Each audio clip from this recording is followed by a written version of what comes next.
Hello, this is Tom from Working Man Investor. Today I'm here with Jack Stewart from Jack's Business Talk. Welcome, Jack. Thanks for being here with me. Thanks for having me. Um, So, go ahead. Go ahead. So basically, I thought today I would like for you to just introduce yourself, tell us a little bit about yourself and what you invest in, and about your YouTube channel. So on my YouTube channel, Jack's Business Talk, I mostly just talk about different things I'm going through and what I'm working on. It could be anything. I do real estate investing. I don't talk about stocks anymore. I've kind of gotten out of stocks, but I am starting to buy more businesses. I'm also starting a business, so you get to see me struggle with all that. And the big thing that people like about my channel is the fact that I show the good, the bad, and the ugly, and I don't sugarcoat, I don't hide things from people. So you see my failures with my wins at the same time. Okay. How long have you been investing, and what was your motivation? What was kind of your why for getting into investing? So what got me into investing, what I should say, my final breakdown was when I was at work, and it wasn't even so much a bad day, but it's just like I was just thinking to myself that there has to be more than life. There has to be more going on than just grinding it out because for my age bracket they raised the when you can get Social Security, and I was just like there has to be more than life than just sitting here working in a factory for your entire life. Mhm. And I was talking to another guy, and he told me to read several books, um, which then got me into investing in stocks. I was really good at investing in stocks, but I just couldn't make the progress that I could prior to when I was doing it. So then I switched gears and went to real estate, and I haven't looked back. Gotcha. Yeah, I very similar story when I first started. I heard a saying you work 40 years of your life, and at the end of the 40 years, you're still broke. And that kind of hit home with me. So I kind of started the same way. I started first in stocks, and I found somebody that could teach me stocks. And he said the same. He would say, he'd always say to me as we're going through, you got to do this. You go, you got to wrap your arms around it. You got to really understand it before you can invest in it. And I couldn't do it. I didn't have a lot of success with it. I kind of broke even, which if you're not losing money in stocks, you are winning, just breaking even. But I just didn't like it. I never felt comfortable. I'd invest my money and I'd worry at night. So from there, I just started looking into real estate. And as I learned about wholesaling and being a property owner and, private money lending, all those things, I could really, really understand it. And it just kind of took off from there. So I think we kind of have similar journeys there. We both started in stocks. Some like you had more success than I did, and then just kind of real estate from there.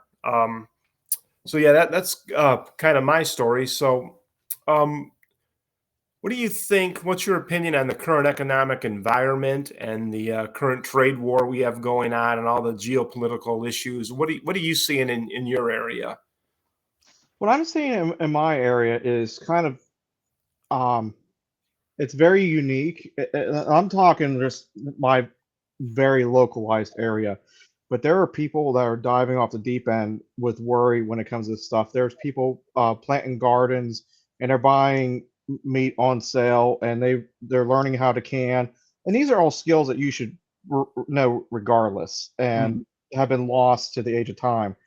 But people are so worried about being able to get their necessities and stuff that they're just completely overreacting and just going off the deep end to learn how to do all this stuff. Right. Yeah, that's interesting because where I'm at, I'm out here in Indiana. I live in Lake County, Indiana, so I'm roughly about 25 miles from downtown Chicago. We're right there on the border, and I work in one of the steel mills out here. This area is known for the different steel mills, and what I've seen really is people are pretty much calm, at least in where I work, and kind of just staying the course. Nobody can really wrap their head around what the president's trying to do, which his end game is kind of a mystery.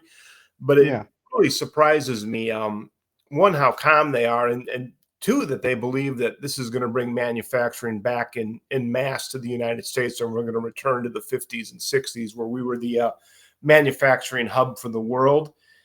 and I always kind of break their bubble when I tell them absolutely not going to happen due to our Yeah. standard of living. So then that usually just kind of disappoints them a little bit, and nobody really gets too argumentative because when I just start to talk about the different economic laws in the way of that and compare our standard of living to the the Mexicos, the Vietnams, the Malaysias, and explain how China is starting to go through what we went through 40 years ago. Their middle class has really expanded, and they're starting to lose manufacturing to Malaysia and Vietnam at this point, and that's part of the reason why you've seen China kind of pivot and open up plants in Mexico. So they'll Yeah. open the plant and send their Chinese workers out there to manage it because the labor is cheap. They'll hire Mexican workers. So you're just seeing them pivot. Well, Um, so do you have any like concerns yourself? Is there anything that's got you worried, or you just kind of stay in the course? I'm just staying the course, and what I'm actually looking forward to is because everyone keeps freaking out. Is I'm looking for those super deals and stuff, and when people go to sell them because they're in a panic, I'm going to buy them. Hmm. And Right. it's not necessarily the right way of thinking in some aspects, but I'm doing the vulture approach. I'm just soaring above it all and just waiting for to find the freaked out person. Right, right. Yeah. I know a lot of people that do that. It's always in these situations too. It's always good to stay the course and have a large stash of money because things go on sale. People get worried, people panic, people lose their jobs and then or whatever, and then they need to sell their property. And unfortunately, the people with money are there to buy it.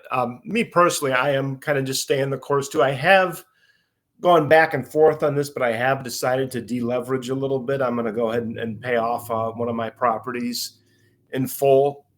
I admit it's probably not the smartest investment decision because it's a fixed year 4% mortgage, 30-year debt. So it's not going to go up. It's like it's an arm. And the money that I'm going to use to pay it off, I do private money lending on, which I charge 10 to 12% interest on over 6 months periods. And I get the money back with interest and I just relend it to another investor, Hmm. to different house flippers, basically. And I secure the lien to the property. So basically, I'm going to pay off a 4% debt and sacrifice it, the difference in income, which is 6 to 8%. So that's not the best decision financially. But I'm the type of person, and I do this with car loans too, or any type of debt. Whenever a debt really starts to bother me and keep me up at night and annoy me that I have it, I know it's time to pay it off, and that's the best decision for me. So that's the only really difference I'm making now. I'm currently got a loan out that comes due in about 4 weeks, so I'll have the money back soon. I'm just kind of sleeping on this every night, making sure that this is the decision I want to make. And every morning I wake up, it kind of is. So that's Yeah. really the only way I've kind of pivoted. I just thought it was just a good time to deleverage. Um, I do buy some physical gold and silver. I think everybody should have maybe 3 to 5% of your portfolio in gold and silver, but not until you're settled into other assets such as Mhm. business or rental property or some type of an ETF or something like that. But I'm doing a little bit of that too. But I've seen people. One thing I have seen is I know a guy whose father basically lost his mind when this tariff stuff went and sold $50,000 of stock and bought $50,000 in physical silver, and then is storing it. And there's a place in Texas. It's like a big Brinks truck, basically, only it's a building and you have access to it. And they'll actually have a box that your silver sits in.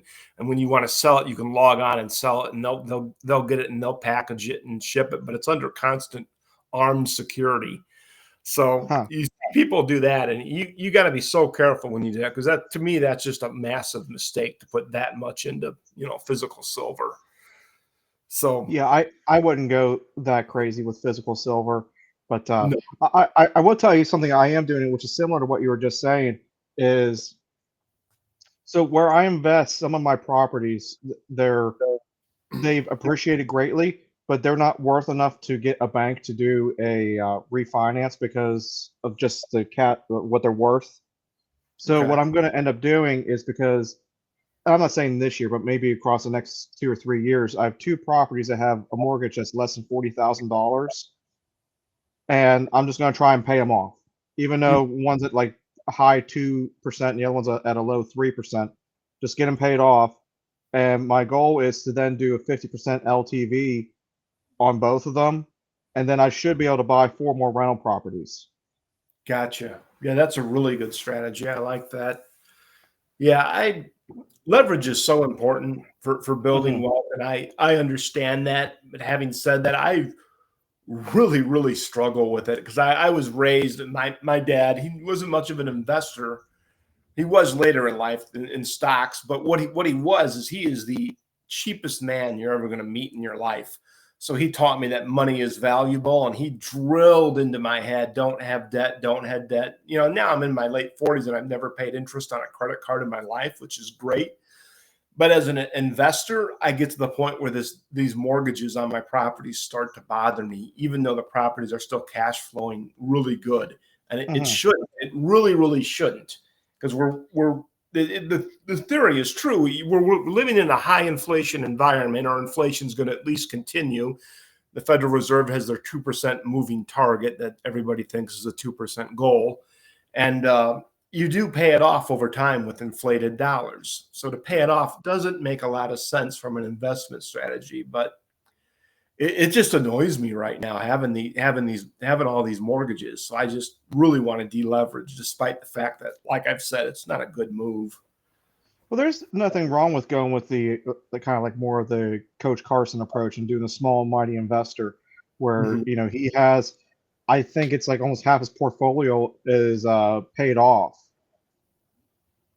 Okay, and that's kind of what I would go for too. So because I've got a fourplex too that with a mortgage on it and it cash flows.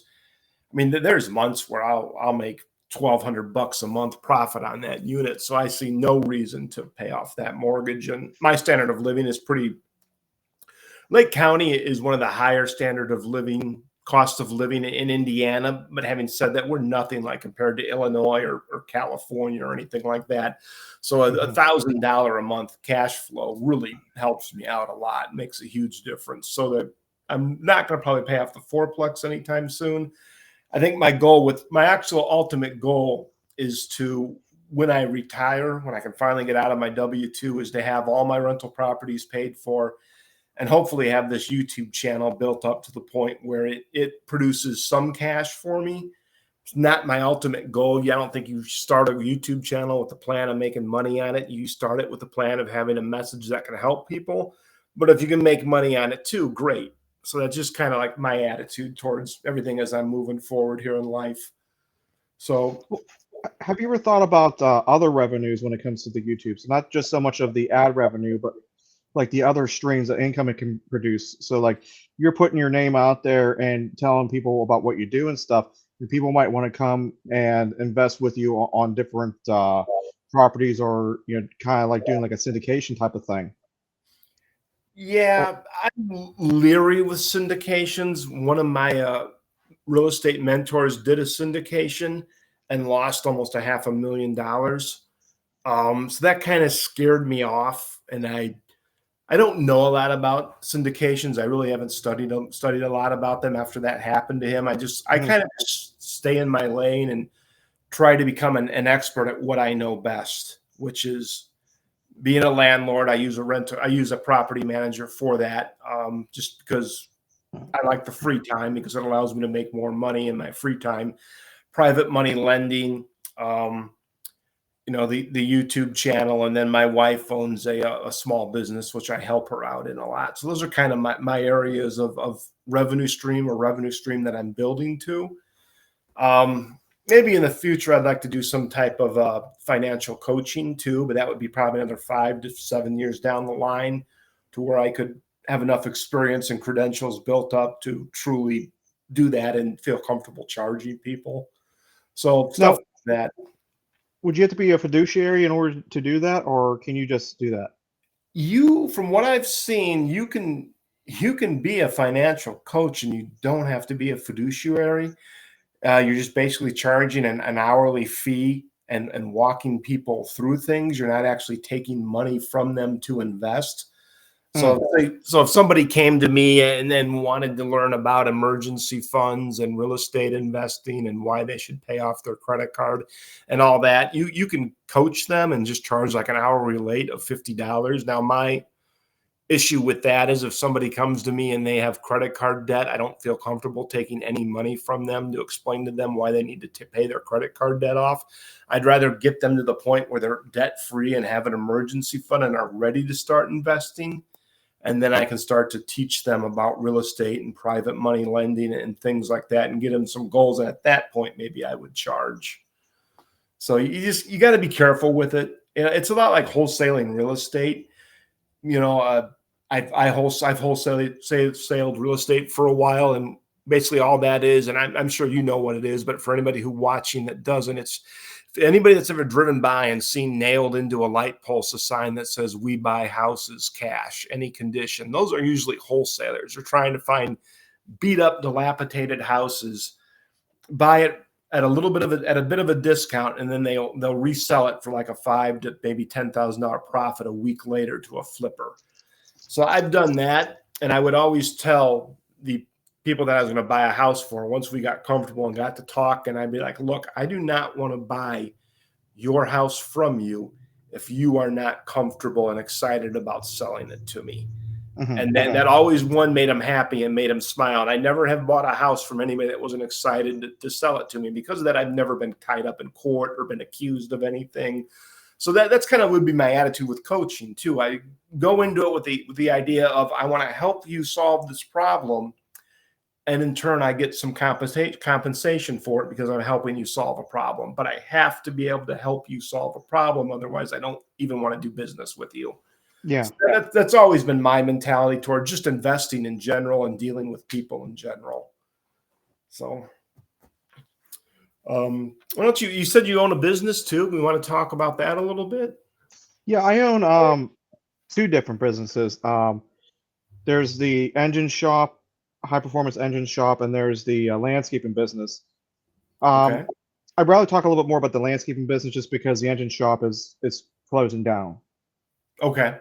I can talk about why it's closing if you'd like, but It's up to you. Yeah, whatever you feel comfortable sharing is I've fine. talked about it on my channel, but the real brief, quick summary is just the fact that the business has been going for about 15, 20 years.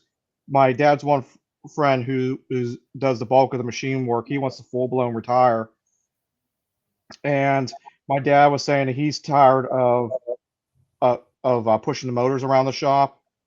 Mm-hmm. So, and he kind of wants to step back into like more of a part-time stuff.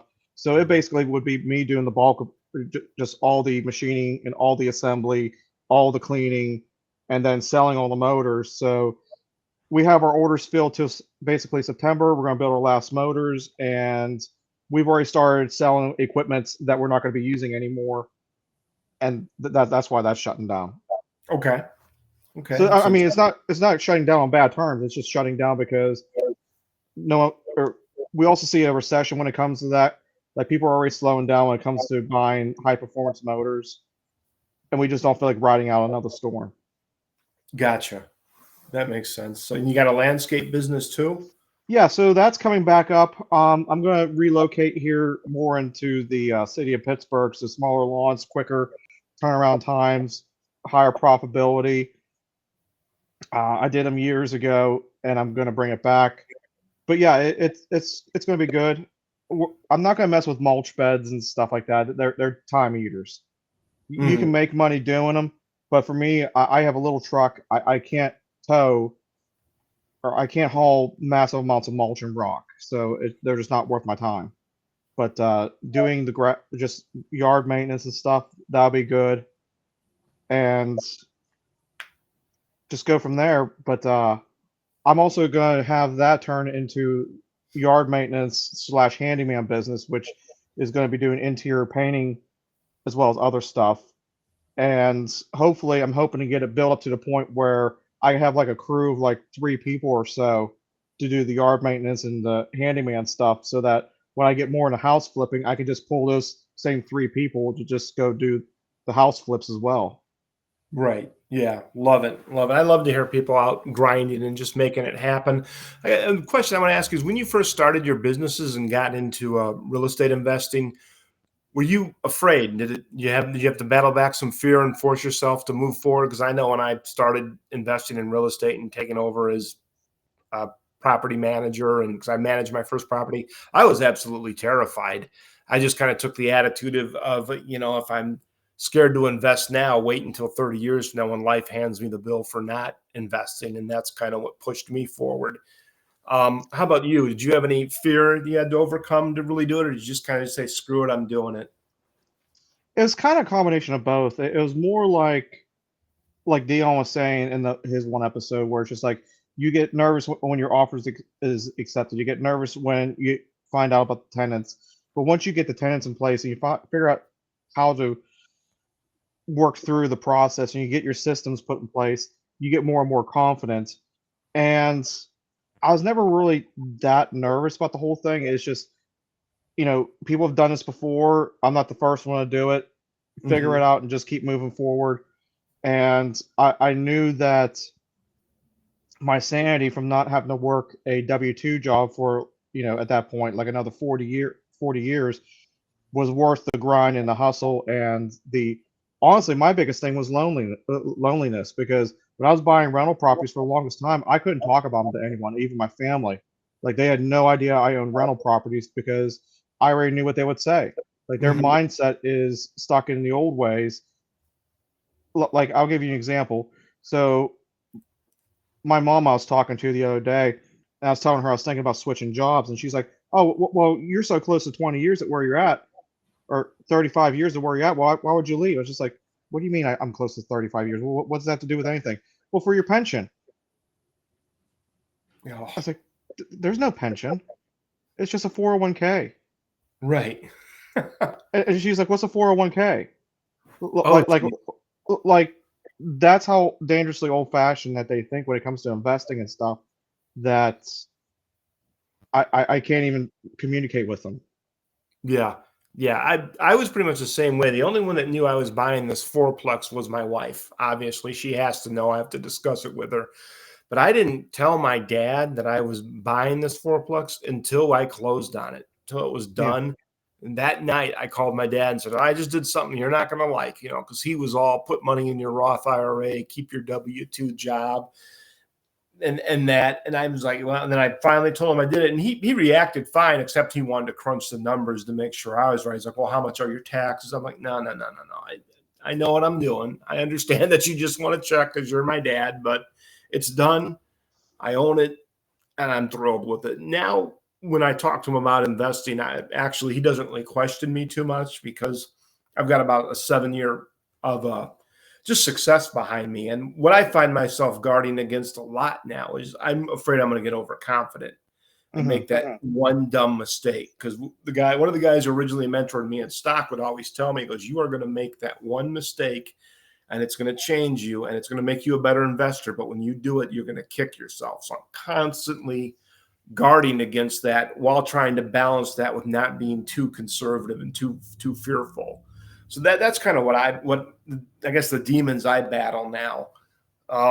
Because I'm pushing 50. If I make that big mistake now, then I'm probably working another 5 years. So I gotta be careful, but still aggressive because I'm still in growth mode. So yeah, that's very interesting that you said that because I'm the same way. I didn't want to tell anybody other than my wife. She didn't tell her sister or anybody. We just did it. So and it I worked out actually, great. oh, sorry. Go ahead. Oh, I was gonna say, I actually didn't care if, for me, my fiance told her family because they just really don't care, and the Hmm. rental property is just far away enough where they're not gonna want to go and pester me about them. Right, right. Yeah. Neither one of our families would go by the rental properties and pester us about it. But I don't really know why my wife didn't tell anybody because I wouldn't have had an issue with it. The only thing I could think of is they're more kind of stuck in the mindset of my parents. Hmm. So, they got their financial advisor and are buying all their stocks. And and stuff like that. And it's what I've done is so unconventional for my family, my side of the family. Um, I can't think of anybody in the side of my family that's ever owned a rental property. I think I'm the first one to really do that. So it was just so foreign to them.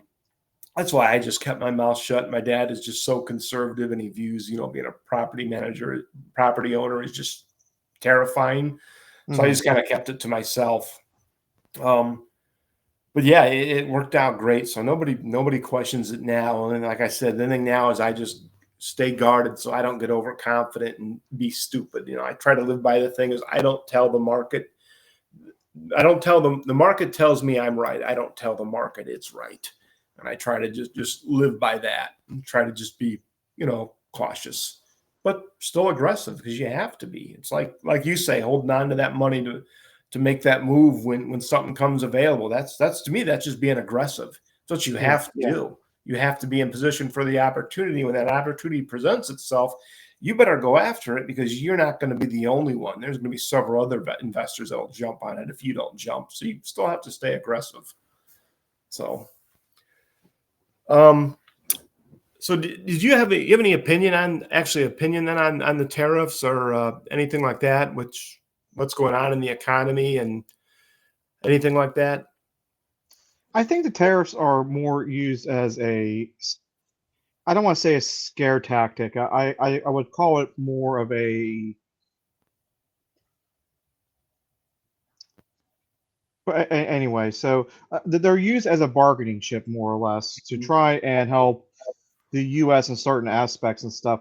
I do believe it'll create some extra jobs in manufacturing, but it's not going to create the massive amounts that like the media wants to make. I kind of believe more that it's going to just create more of like the PPE, more of the pills, and just getting to the point where we're more stable in what the stuff that we need and our own economy and not relying on people that are on the verge of hating us. Right, But right. even at then, like everything you see in Walmart for the most part, it's still going to be Chinese products. It doesn't matter what you do. We can't compete with that kind of stuff.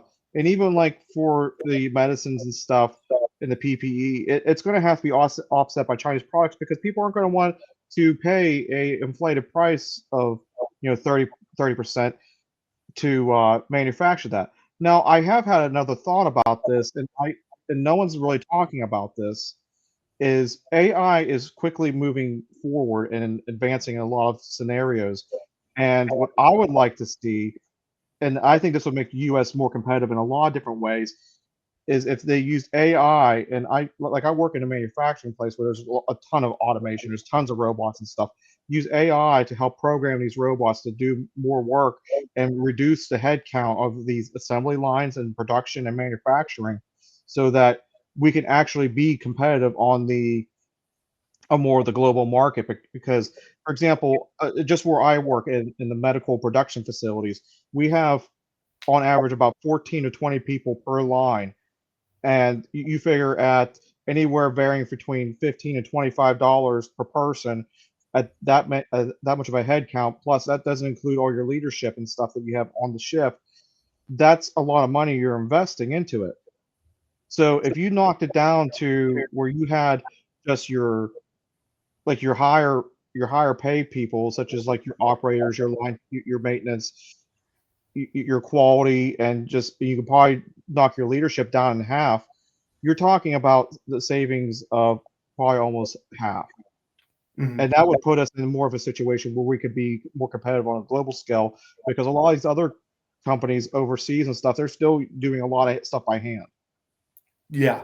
Yeah. There's two scenarios that I see manufacturing coming back to the US in mass, and you hit on one of them I wanted to mention. The other one is, we all fall into poverty and misery and our standards of living Hmm. drop. If that happens, if the United States happens, the United States happened around the world, and then we're probably in World War III anyways. So I Yeah. don't actually see that scenario, nor do I want it.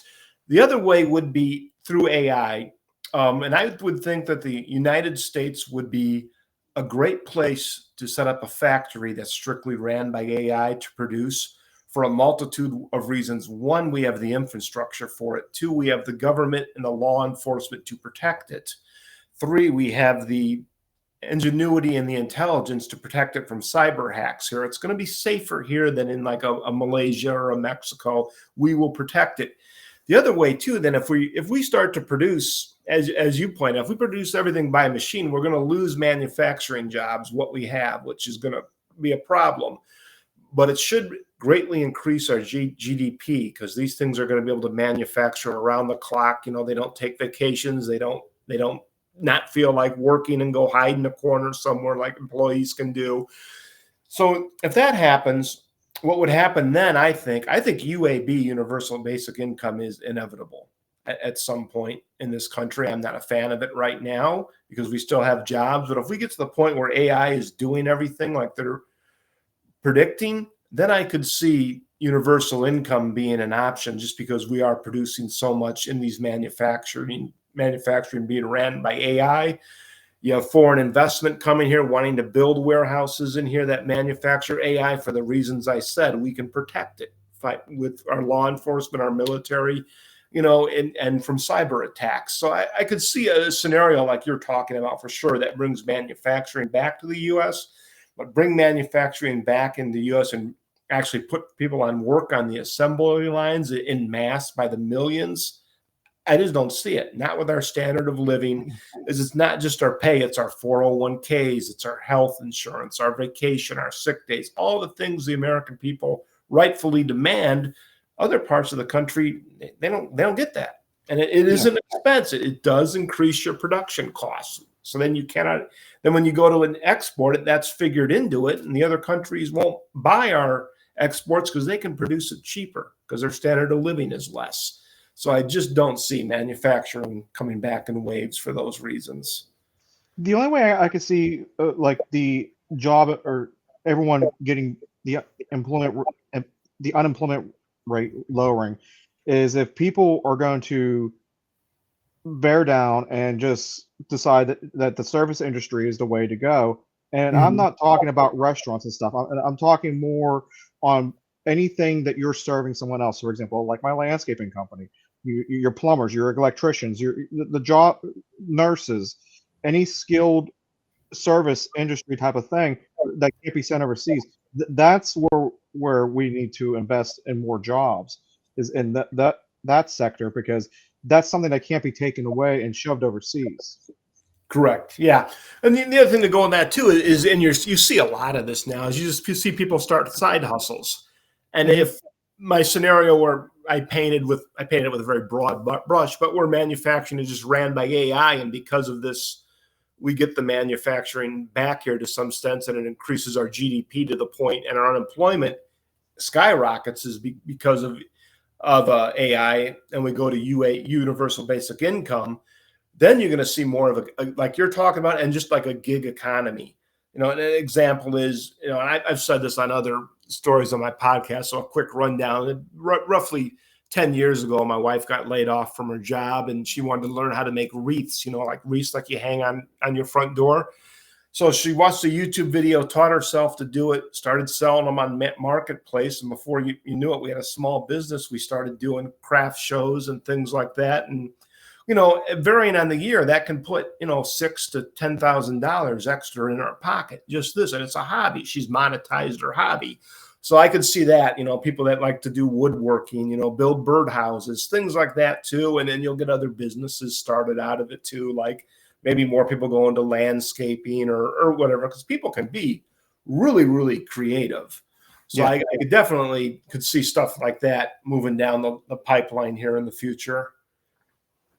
So, but yeah, I just think that, and I'm a huge fan of the uneducated economist and what he teaches, Gresham's law, the Cantillon effect, and Triffin's dilemma. I think that plays so much into what we're seeing now in manufacturing. I was actually having lunch with a friend of mine, and we were talking about this, and he's like, people don't understand.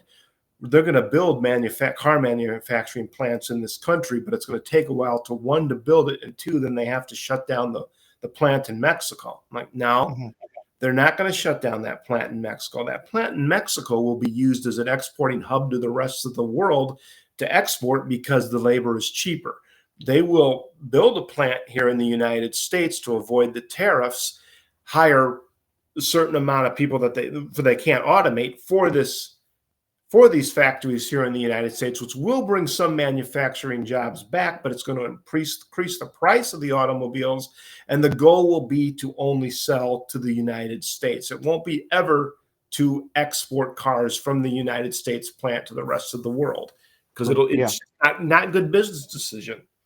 The only way you could do that is if the rest of the world slap tariffs on everything. And then even then, they just build the plants in the other country. And if everybody tariffs everybody, all economies are intertwined now. If we all tariff everybody, we'll just go into a global recession. You saw that in a Smoot-Hawley, which I'm going to do a video on hopefully next week, in 1930, when they came together and they passed that Tariff Act in 1930, right as the Great Depression was going on, and global trade dropped by 65%. Because other people tariffed us and we tariffed them. They retaliated and tariffed us.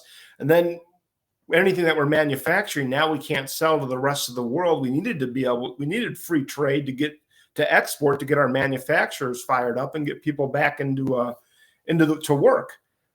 So, yeah, I've said this 4 times. I'll say I just don't see any scenario where massive manufacturing comes back to the U.S. We'll get some. We'll get some to build, but it'll be the company that opens a plant in this country is going to be opening the plant with a plan strictly to sell to the American consumer. Mm-hmm. It's not going to be to export it around the world. Yeah, because it still costs cheaper overseas and stuff. Yeah, exactly. And it's not only that. We as the reserve currency of the world, the only way other countries can get the dollar is through exporting. They sell to us, we pay in dollars, they take the dollars, they build up a dollar reserve. And then if we cut that off with tariffs, they can't sell to us anymore, we're going to starve the world of the dollar, and eventually that's going to strengthen the dollar. What are 2 major negatives for ever becoming an exporting nation? Have a high standard of living like we have to pay your employees and give them benefits and all that, and then have one of the strongest currencies in the world. Because when you export, it takes more of these foreign countries' money to buy our products. When you got a strong dollar, you're better off, a strong currency, you're better off being an importer, because it takes less of your money to buy their products. That's how we became a service country. China and Mexico make cheap things. We buy it cheap. We mark it up a little bit so that we can profit, and we stick it in Walmart and Target and resell it. Mm-hmm. That's part of the way this works. So we're going to be looking at starving the world of the dollar, then having a strong dollar and high production costs. You're not going to be able to export like that. Not in the scale that Trump wants to. Not in my belief. I'd love to be wrong. I'd love to be making a video 3 years from now with you and saying, man, was I an idiot. Look at this economy and world boom. But I just don't see it. No. Really don't. So, yeah. So, well, you got anything else you'd like to add? Any questions or anything? No, I think I'm good for this one. Okay. Yeah, we'll have to do this again sometime. I enjoyed this. Hope you did. Yeah, I definitely did. Yeah, yeah, for sure. Tell everybody again where they can find you at here before I shut down the recording here. So you guys can find me at Jack's Business Talk on YouTube, and that's really about it. Okay, yeah, I'm the same way. I don't have any Twitter or anything. I've given up on it. I'm just on YouTube. So I have an X, but I haven't put anything on in a while, and like everything that I've made for X was on YouTube anyway, so it's not like you're missing anything. Right. All right, I'm going to shut down this recording, and thanks for being here, Jack. Appreciate you. Yep, thank you for having me on.